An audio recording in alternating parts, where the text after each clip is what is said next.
तो uniform civil code bill आज पेश किया जाना है, कुछ ही क्षणों का इंतजार। विधानसभा की ये तस्वीरें सीधे आप देख रहे हैं और कहा जा रहा है कि खुद मुख्यमंत्री पुष्कर सिंह धामी इस बिल को पेश करते हुए नजर आएंगे और कैबिनेट में इसके ड्राफ्ट पर पूरी तरीके से मोहर लग गई थी। जो ड्राफ्ट तैयार हुआ, जो मसौदा तैयार हुआ, पूरी तरीके से पास हुआ था।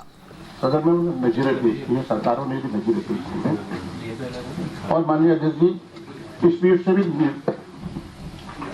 और दृष्टांत पेश किए गए हैं और देखने में आ रहा है कि नजरें बनती हैं और नजरों का जिक्र किया जाता है सदन में। विभिन्न चर्चाओं में विभिन्न विषयों पर उन नजीरों का दृष्टांतों का जिक्र किया जाता है, लेकिन दुर्भाग्य है कि आज सदन संख्या बल को हम जानते हैं, संख्या बल के आधार पर इस विधेयक को पारित नहीं किया जा रहा था। लेकिन मैं आपसे निवेदन करना चाहता हूं माननीय अध्यक्ष की यूसीसी जो विशेषज्ञ समिति की जो रिपोर्ट है उस पर पटल पर रहने का कहीं जिक्र नहीं किया गया है। उस मसौदे का कहीं पर भी उल्लेख इस एजेंडे में नहीं है और जिससे कि हमारे माननीय विधायक गुण दोष के आधार पर उसमें भाग लेते, चर्चा करते।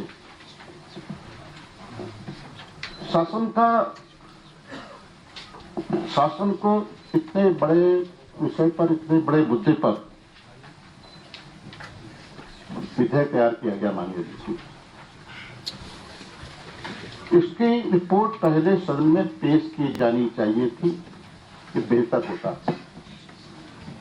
और निश्चित रूप से माननीय जी ये बहुत बड़ा प्रश्न है जिसमें कार्यमंत्रणा समिति की बैठक में मैं इंगित नहीं कर रहा हूं, मैं कोई अच्छे तरह सच्चाई को बयां कर रहा हूं आपके सामने कि जो हुआ कि संख्या बल को आधार माना गया और कहा गया कि कल ही विधेयक के प्रारूप या मसौदा प्रस्तुतिकरण विधेयक प्रस्तुतिकरण होगा, उसके बाद ही इस पर चर्चा हो जाएगी। हमारा निवेदन था आप हमारी संरक्षण के राज्य में हमारा निवेदन था कि उसका ड्राफ्ट क्या है, उसका मसौदा कितना है, क्या कितने पन्नों का है, अध्ययन करने के लिए समय तो चाहिए। हम रेखांकित तो कर सकें इसमें क्या खामियां है, क्या कमियां है, क्या इसमें और इसमें सर्जित किया जा सकता है, इसका तो समय हमें मिलना चाहिए। और हमने कहा कि आज को आप प्रस्तुतिकरण करिए, उसके बाद कल इस पर चर्चा हो जाए, बेहतर होगा। लेकिन सरकार का जो पक्ष देखने को मिला, बड़ा दुर्भाग्य है कि विपक्ष की आवाज को या माननीय विधायकों की भावनाओं को जो इसमें वो अपनी बात को रखना चाहते हैं, अपनी बात को कहना चाहते हैं, उससे वंचित किया जा रहा है माननीय जी। और हद तब होगी माननीय अध्यक्ष जी, प्रश्नकाल को निलंबित कर दिया गया। संसदीय इतिहास में संभवतः ऐसा कभी देखने को नहीं मिला होगा। इस संसदीय परंपराओं की अवहेलना हो रही है माननीय अध्यक्ष जी। जो हमारी कार्य संचालन नियमावली है, इसमें सब इसी से कार्य संचालन नियमावली से ही सदन संचालित होता है माननीय अध्यक्ष जी। की अनदेखी की जा रही है, नियमों की अनदेखी की जा रही है। जो हमारे माननीय विधायक, जो उनका अधिकार है प्रश्न करने का, और इस सदन में इस पंचायत में अगर हमारे माननीय विधायक अपनी बात को यहां नहीं रखें तो कहां रखेंगे। आप प्रदेश जल रहा है माननीय अध्यक्ष जी, आप प्रदेश जल रहा है माननीय अध्यक्ष जी। कानून व्यवस्था पूरी तरह ध्वस्त हो चुकी है। लगातार जनप्रतिनिधियों की अनदेखी की जा रही है, अपमान किया जा रहा है माननीय अध्यक्ष जी। मैं इंगित नहीं करना चाहता, उस बात को इस तरह से नहीं जाना चाहता। आप भ्रष्टाचार का बोलबाला हो चुका माननीय। कानून व्यवस्था पूरी तरह ध्वस्त हो चुकी है। आपदा से पूरा प्रदेश प्रभावित, पूरा पहाड़ प्रभावित है। पूरी तरह के हमारे जो मैदानी जनपद हैं, आज तो उनका पर्याप्त मुआवजा नहीं मिल पाया। सरकार यहां से घोषणा करती है, इसी सदन से, इसी पीठ से घोषणा होती है कि हम इसमें हम राहत देके मदद करेंगे, लेकिन मान्यता नहीं होती। दोषी पर ताजा उदाहरण धारचूला ताजा उदाहरण है। और माननीय अध्यक्ष जी, रुद्रप्रयाग से लेकर सीमांत जनपद जितने भी हैं वहाँ पर इस तरह का हाहाकार मचा हुआ है। आज तक सरकार ने इस दिशा में कोई पहल नहीं की। माननीय मुद्दे हैं अंकिता भंडारी हत्याकांड है, क्या आज तक उसको न्याय नहीं मिल पाया? माननीय अध्यक्ष जी, बच्चों के साथ अत्याचार हो रहा है, जुल्म हो रहे हैं, उनके साथ बलात्कार हो रहा है, किसानों के साथ जाति हो रही है। माननीय अध्यक्ष जी, भ्रष्टाचार और उद्यान विभाग में इतना बड़ा घोटाला हुआ है और सरकार हाईकोर्ट माननीय उच्च न्यायालय निर्देश देता है कि इसकी सीबीआई जांच होनी चाहिए। ये बहुत बड़ा घोटाला है और सरकार सुप्रीम कोर्ट जाती है, माननीय उच्चतम न्यायालय जाती है और सरकार को कहा जाता है कि आखिर आप सीबीआई जांच तो माननीय हमारा कहना है कि चर्चा में भाग लेने के लिए पर्याप्त समय मिलना चाहिए, जिससे कि इसके गुण दोष क्या है, इसमें खामियां क्या है, कमियां क्या है, इस सब चर्चा में तब भाग ले सकें। माननीय अध्यक्ष, मैं कोई भाषण नहीं दूंगा। मैं तो मतलब इन्होंने भाषण दिया, वही तो हम कह रहे हैं, भाषण का विषय नहीं है। यही मैं कह रहा हूँ, मान्य यही मैं कह रहा हूँ, भाषण का विषय नहीं है। अब आप कोई मैं भाषण नहीं दे रहा हूँ, माननीय मैं भाषण नहीं दे रहा हूँ, कह दिया, लेकिन क्या आज के सवाल नहीं है? क्या प्रश्नकाल नहीं होना चाहिए? माननीय अध्यक्ष जी, क्या प्रश्नकाल नहीं होना चाहिए था? क्या माननीय विधायकों की जो अधिकार है उसका अधिकारों का यहाँ पर उन्होंने अपने अधिकारों को यहाँ पर इस्तेमाल नहीं करना चाहिए था? उनका अधिकार है प्रश्न पूछने का। माननीय अध्यक्ष जी, सदन जो है कार्य संचालन नियमावली के अनुसार संचालित होता है और अध्याय 6 के कार्यक्रम सदन में लिए जाने वाले कार्य की सूचना, सभा के किसी अधिवेशन के प्रारंभिक सप्ताह के लिए जाने वाले कार्य की सूचना विधानसभा सचिवालय को अधिवेशन प्रारंभ होने के कम से कम 15 दिन पूर्व शासन द्वारा दी जाएगी और तदनुसार प्रत्येक सप्ताह के अंतिम कार्य दिवस पर सदन के नेता अथवा मंत्री परिषद के कोई सदस्य प्रश्नों के उपरांत सदन को आगामी सप्ताह के में किए जाने वाले कार्य की सूचना देंगे। कार्य सूची नंबर 1, सचिव प्रत्येक दिन के कार्य की एक सूची तैयार करेंगे और उसकी प्रतिलिपि प्रत्येक सदस्य को के प्रयोग के लिए उपलब्ध कराई जाएगी। माननीय अध्यक्ष जी, मैं आपके संज्ञान में लाना चाहूंगा, ये पत्र सचिव तो ये सीधा तस्वीर हम अपने दर्शकों को उत्तराखंड विधानसभा से दिखा रहे हैं।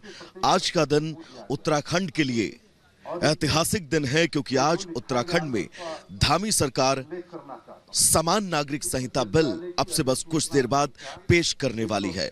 पूरे देश में अगर उद्घाटन की बात करें तो उत्तराखंड पहला राज्य है जहां पर समान नागरिक संहिता की अब शुरुआत होने वाली है, यानी कि सिविल मामलों का कोडिफिकेशन किया जाएगा और उसके बाद सभी धर्म सभी जातियों के लिए एक समान सिविल नियम जो हैं वो बनाए जाएंगे।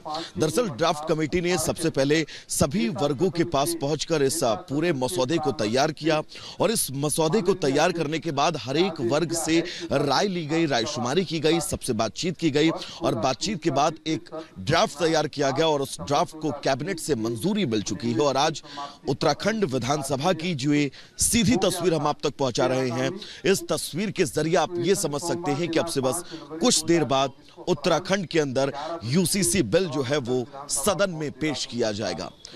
समान नागरिक संहिता को लेकर बीजेपी का हमेशा से ये विजन रहा है कि देश भर के अंदर समान नागरिक संहिता जो है वो लागू हो। खुद संविधान निर्माता डॉक्टर भीमराव अंबेडकर ये चाहते थे कि समान नागरिक संहिता पूरे देश में लागू हो, लेकिन उस वक्त संविधान सभा के बीच भारी विरोध और विरोधाभास की स्थिति थी। ऐसे में अनुच्छेद 44 में यह जगह दी गई कि सभी राज्यों को समान नागरिक संहिता लागू करने के लिए कहा गया और यह कहा गया कि राज्य अपने हिसाब से लोगों से बातचीत करके समान नागरिक संहिता को अपने राज्य में लागू कर सकते हैं। और आज अनुच्छेद 44 के अंतर्गत उत्तराखंड पहला राज्य है जो समान नागरिक संहिता को लागू करने जा रहा है। समान नागरिक संहिता और सभी धर्म के सिविल मामलों में सुधार को लेकर जो लड़ाई आजादी के बाद से लगातार लड़ी जा रही थी, उस लड़ाई की अगर इसे मजबूत नींव कहा जाए तो शायद ये गलत नहीं होगा। इसी कड़ी में आज उत्तराखंड के अंदर समान नागरिक संहिता को लागू किए जाने को लेकर बिल जो है वो सदन में मुख्यमंत्री अब से कुछ देर बाद पेश करने वाले हैं। एक एक तस्वीर है जो हम आपको दिखा रहे हैं। दरअसल ये तस्वीर न सिर्फ उत्तराखंड में बल्कि पूरे देश के अंदर इस विजन को और मजबूत करेगी कि बाकी की जो राज्य सरकारें हैं वो कैसे अपने राज्य में समान नागरिक संहिता को लागू कर सकती हैं। मुख्यमंत्री जब आज विधानसभा पहुंचते हैं, उनके हाथ में संविधान की वो कॉपी रहती है जिस कॉपी को दिखाते हुए सदन के पटल पर पहुंचते हैं और अब कुछ देर बाद यहीं से वो तस्वीर सामने आएगी जब सदन के अंदर मुख्यमंत्री यूसीसी के इस ऐतिहासिक बिल को यहां पर रखेंगे सदन के पटल पर, जिसके बाद इस बिल पर जो है वो विधायक जो है वो अपना मत देंगे और ये बिल यहां से आगे चलकर कानून की शक्ल लेगा। एक एक तस्वीर आज उत्तराखंड के इतिहास के उस स्वर्णिम पन्ने में दर्ज होने वाली है जिसका इंतजार शायद उत्तराखंड में उन तमाम लोगों को था जिन्होंने लैंगिक न्याय की लड़ाई पहले दिन से ही लड़ी है। लैंगिक न्याय और अखंड भारत की वो लड़ाई जिसकी नींव समान नागरिक संहिता से ही शुरू होती है, इस नींव को और मजबूती देने का काम किया जा रहा है।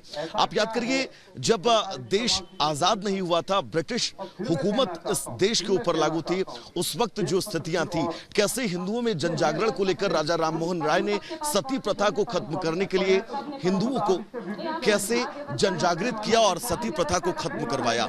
हरीश रावत ने क्या कुछ कहा है समान नागरिक संहिता को लेकर, अपने दर्शकों को सुनवाते हैं।